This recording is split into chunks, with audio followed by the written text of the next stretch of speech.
Halo semuanya, kali ini kita akan membahas film bergenre misteri thriller berjudul Parasite yang rilis pada tahun 2019. Film ini bercerita tentang keluarga miskin yang hidup di rumah sempit dan mulai menyusup ke kehidupan keluarga kaya dengan identitas palsu demi mendapatkan pekerjaan di rumah mewah mereka. Awalnya semuanya berjalan lancar dan membuat hidup mereka berubah drastis. Namun, keadaan mulai kacau ketika sebuah rahasia tersembunyi di dalam rumah itu terungkap.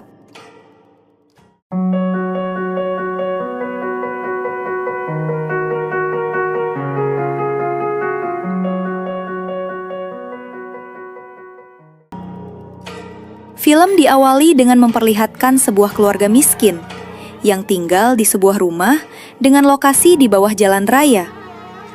Keluarga tersebut hanya bekerja serabutan sehari-hari, dan bahkan harus menumpang wifi kafe dekat sana untuk internetan. Keluarga tersebut terdiri dari sang ayah bernama Kim Ki-taek, sang ibu bernama Chong Sok yang dulunya merupakan atlet lontar martil, lalu kedua anaknya yang bernama Kyu dan Ki Jung. Salah satu penghasilan mereka untuk bertahan hidup yaitu melipat bungkus pizza. Keesokan harinya, mereka pun dikomplain terkait lipatan bungkus pizza yang salah, sehingga upahnya harus dipotong 10%. Namun berkat kelihayan kakak dan adik tersebut, mereka pun akhirnya bisa menerima upah sesuai kesepakatan di awal. Malam harinya saat sedang makan malam, mereka kedatangan sahabat dekat Kyu bernama Min Hyuk. Kedatangannya ternyata untuk menitipkan sebuah hadiah batu dari kakeknya, yang dipercaya dapat mendatangkan rezeki. Setelah itu, Min Hyuk dan Kyu pun makan-makan di depan minimarket dan mengobrol tentang kehidupan masing-masing. Diketahui Min Hyuk berencana kuliah di luar negeri, yang dimana ia juga memiliki pekerjaan sampingan sebagai guru les bahasa Inggris untuk sebuah keluarga kaya. Mengetahui Kyu yang kini masih pengangguran, serta kondisi ekonomi keluarganya sedang sulit, Min Hyuk pun meminta Kyu menggantikannya dirinya yang akan kuliah di luar negeri.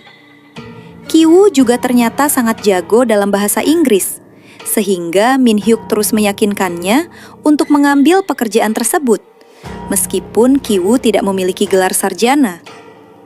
Min Hyuk pun menyuruhnya untuk memalsukan saja dokumen-dokumen tersebut, karena orang-orang kaya itu tidak terlalu mementingkan ijazah, serta Min Hyuk juga yang akan langsung merekomendasikannya nanti. Karena Ki Jung ahli menggunakan Photoshop, mereka pun pergi ke warnet untuk membuat ijazah dan dokumen palsu milik Kyu. Keesokan harinya, ayah dan ibu mereka pun menyemangati Kyu yang hendak pergi interview di keluarga kaya tersebut. Sesampainya di sana, Kyu langsung disambut oleh pembantu di sana bernama Moon Gwang. Kyu pun dipersilahkan masuk, sembari menunggu pemilik rumah untuk melakukan interview. Sesuai dengan yang dikatakan Min Hyuk, majikannya bernama Yeon Kyo, tidak terlalu peduli dengan ijazah milik Kyu. Namun ia lebih penasaran dengan kemampuannya dalam mengajar bahasa Inggris untuk putrinya bernama Dahye. Metode yang Kyu pakai pun cukup unik, karena ia tiba-tiba mengambil tangan Dahye untuk merasakan detak jantungnya, sambil memberikan kata-kata motivasi yang ia dapatkan dari Google. Karena les dibayar per sekali pertemuan, Kyu pun langsung mendapatkan upah pertamanya yang lumayan besar. Ketika sedang mengobrol, tampak ada anak bungsunya bernama Dasong, yang diketahui sangat aktif dan suka menggambar, sekaligus sangat susah diatur.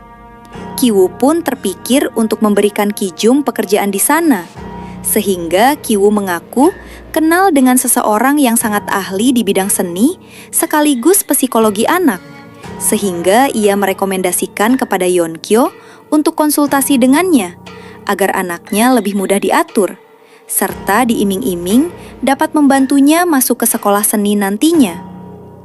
Keesokan harinya, Kyu pun datang bersama Ki Jung untuk melakukan interview. Kyu pun lanjut mengajar Dahye di kamarnya. Ketika sedang belajar, Dahye tiba-tiba bertanya, apakah Ki Jung itu adalah pacarnya? Yang ternyata itu karena Dahye yang cemburu karena mengira Kiwoo menyukai Kijung. Diketahui Dahye ternyata sudah jatuh cinta pada saat pertemuan pertama mereka kemarin. Setelah mengobrol dengan Kijung, Yeonkyo pun membawanya menemui Dasong. Namun Kijung memintanya untuk menunggu di luar agar ia bisa mengajar secara privat dengan Dasong. Ketika pembantunya hendak mengambil minuman di bawah, Yeonkyo pun memintanya untuk mengantar minuman di kamarnya sembari melihat keadaan di sana. Namun ketika kembali ke atas, tampak Kijung dan Dasong yang sudah berada di meja makan. Sikap Dasong langsung berubah 180 derajat menjadi anak yang penurut, berbeda dengan sikapnya yang sangat hiperaktif sebelumnya. Kijung pun menjelaskan kalau Dasong mengalami gangguan psikologi, sehingga ia pun menawarkan untuk melakukan terapi selama 4 kali dalam seminggu dengan bayaran yang cukup tinggi. Yeonkyo yang tampak panik mendengar hal tersebut pun langsung menyetujuinya. Tak lama setelah itu, tampak suaminya yang bernama Dong-ik yang baru saja pulang kerja. Dong-ik pun menyuruh supirnya untuk mengantar Kijung pulang. Karena tidak mungkin diantar hingga ke rumahnya, Kijung pun meminta supirnya untuk menurunkannya di stasiun kereta api saja. Tak lama setelah itu, Kijung tiba-tiba membuka celana dalamnya dan menyelipkan di sela-sela mobilnya. Ternyata tujuannya yaitu ingin mempekerjakan ayahnya di sana menggantikan supir tersebut. Diketahui ayahnya dulu pernah bekerja sebagai supir valet.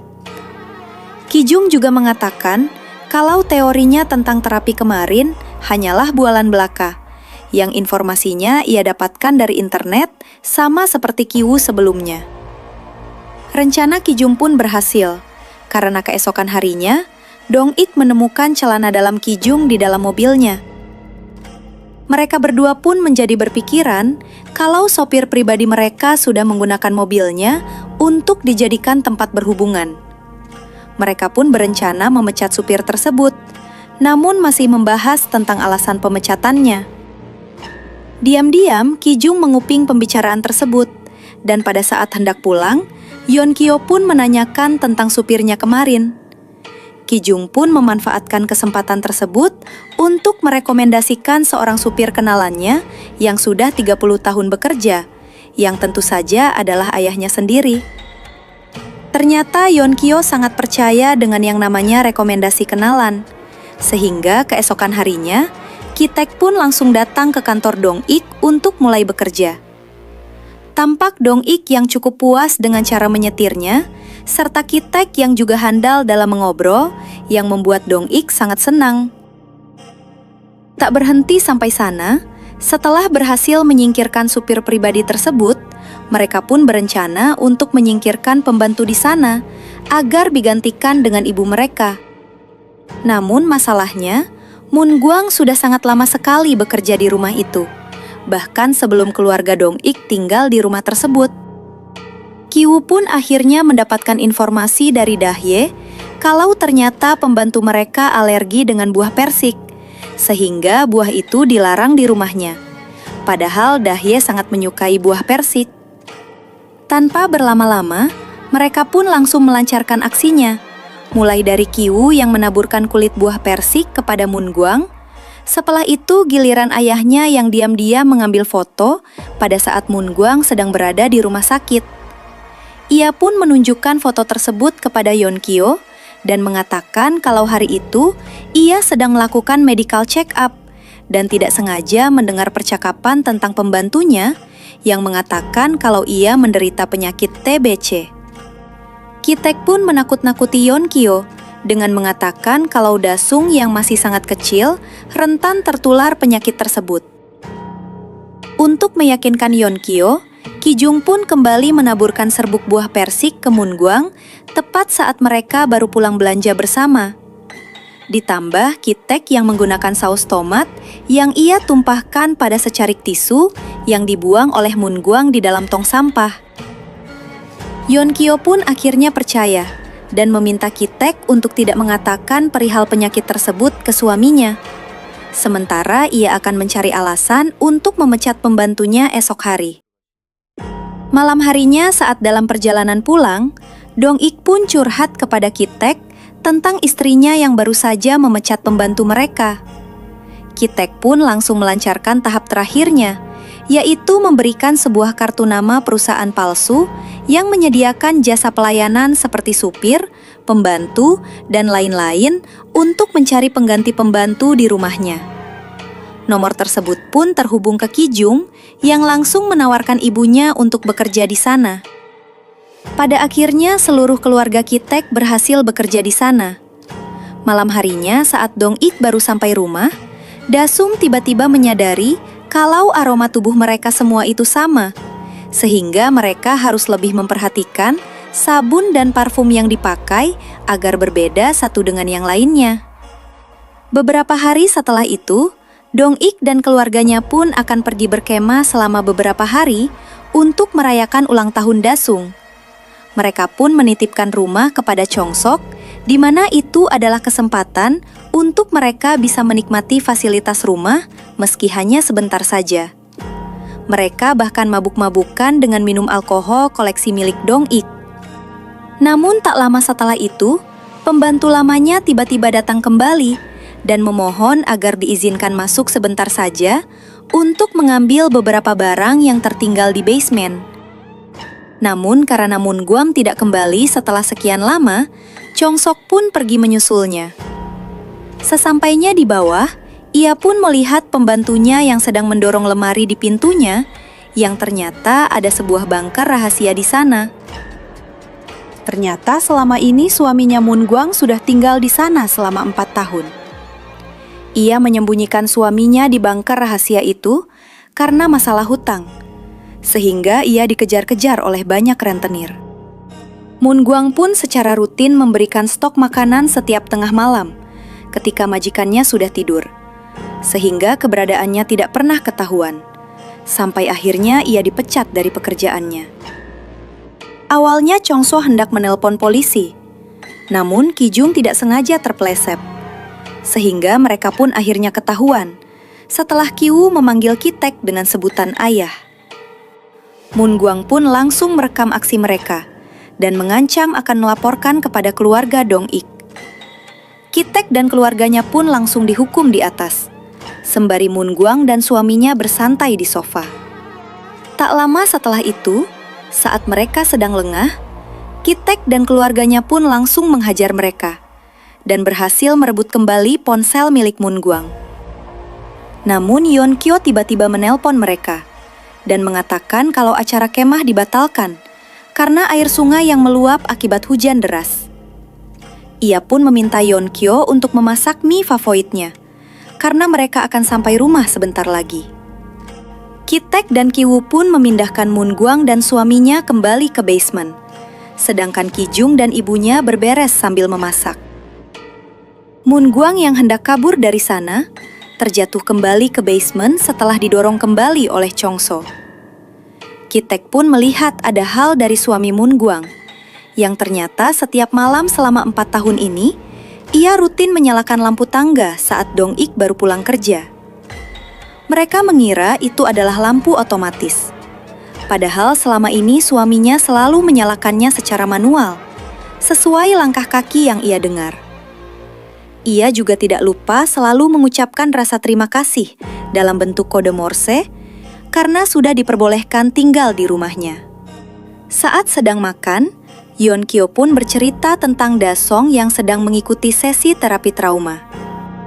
Ia bercerita kalau pada kelas 1 SD dulu, Da-song yang berulang tahun diam-diam memakan kuenya pada saat semua orang sudah tertidur.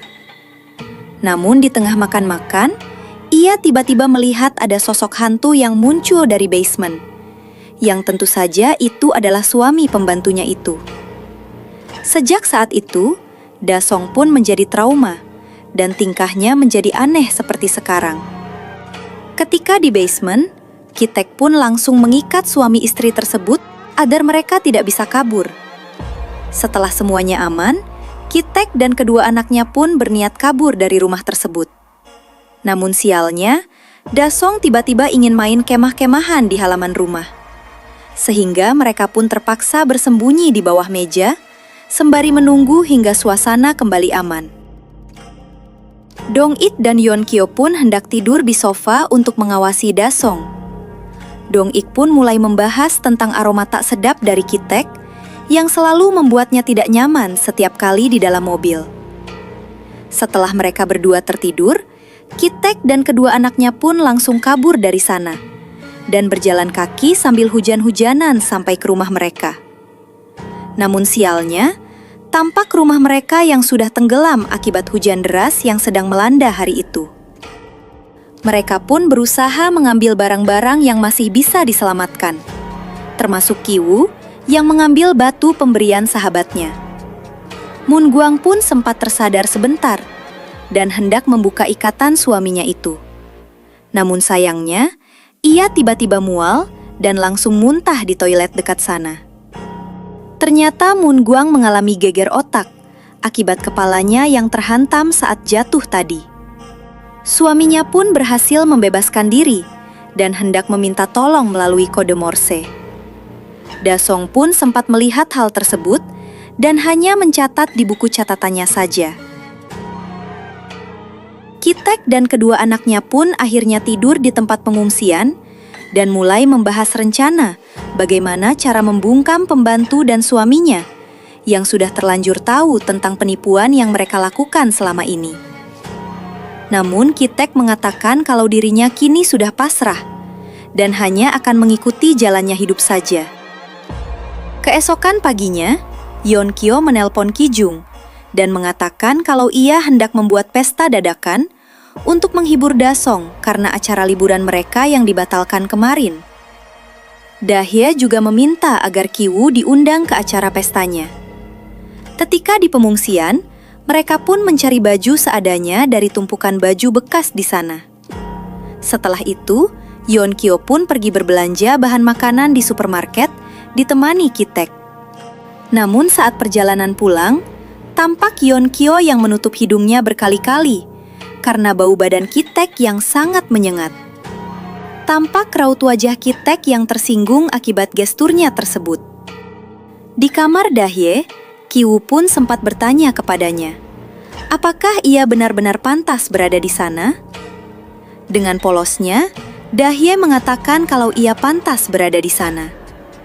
Tak lama setelah itu, Ki-woo mengatakan bahwa ia hendak melakukan sesuatu terlebih dahulu, sambil mengeluarkan batunya.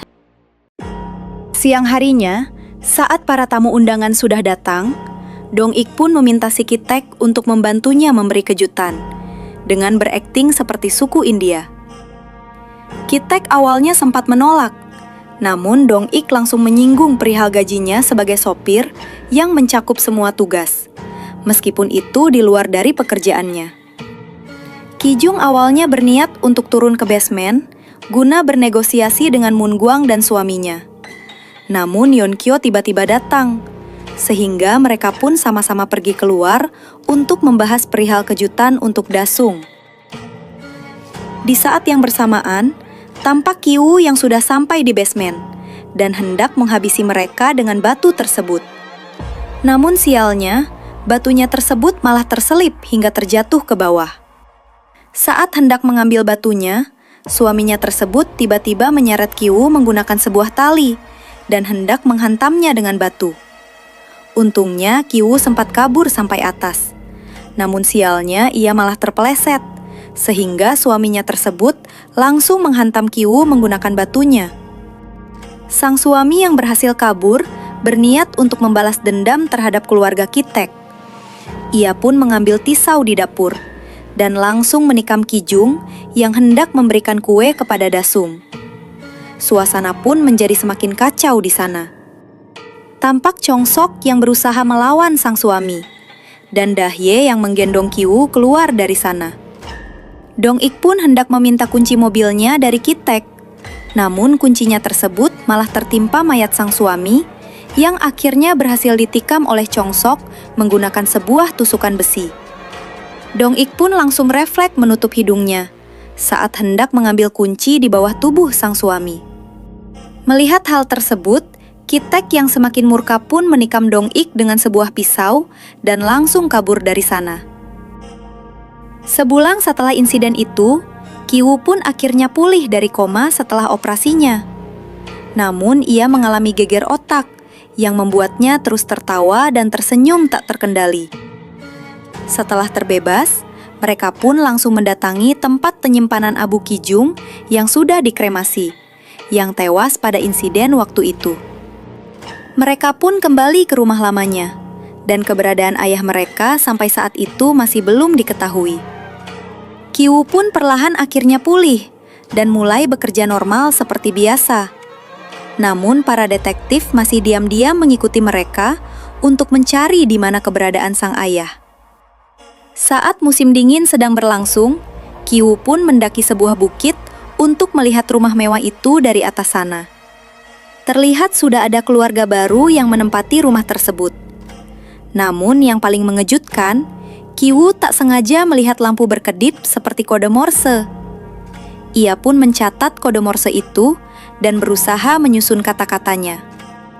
Ternyata kode Morse itu berasal dari sang ayah yang bersembunyi di dalam bunker selama ini. Di hari kejadian, ternyata Ki-taek tidak benar-benar kabur, melainkan masuk ke dalam bunker melalui garasi yang terbuka. Setelah insiden itu, ia pun terpaksa bersembunyi di sana agar bisa kabur dari pencarian polisi. Ki-taek pun akhirnya mengubur pembantu tersebut di halaman rumahnya. Karena agen perumahannya sangat pintar mencari pelanggan, rumah itu pun langsung laku dibeli oleh penghuni baru. Sehingga Ki-taek hanya bisa keluar saat larut malam untuk mencuri makanan dari dalam kulkas. Ia pun sempat melihat kertas panduan kode Morse milik sang suami kemarin, dan mulai mengirim pesan setiap malam, berharap Kiwoo akan melihatnya suatu hari nanti. Setelah mengetahui ayahnya baik-baik saja, Kiwoo bertekad untuk bekerja dan mencari uang sebanyak mungkin, hingga cukup untuk membeli rumah tersebut dan bisa mengeluarkan ayah dari dalam bunker. Namun sayangnya, ternyata itu hanyalah imajinasinya saja, karena realitanya, ia masih harus bekerja keras untuk bisa mewujudkan hal tersebut.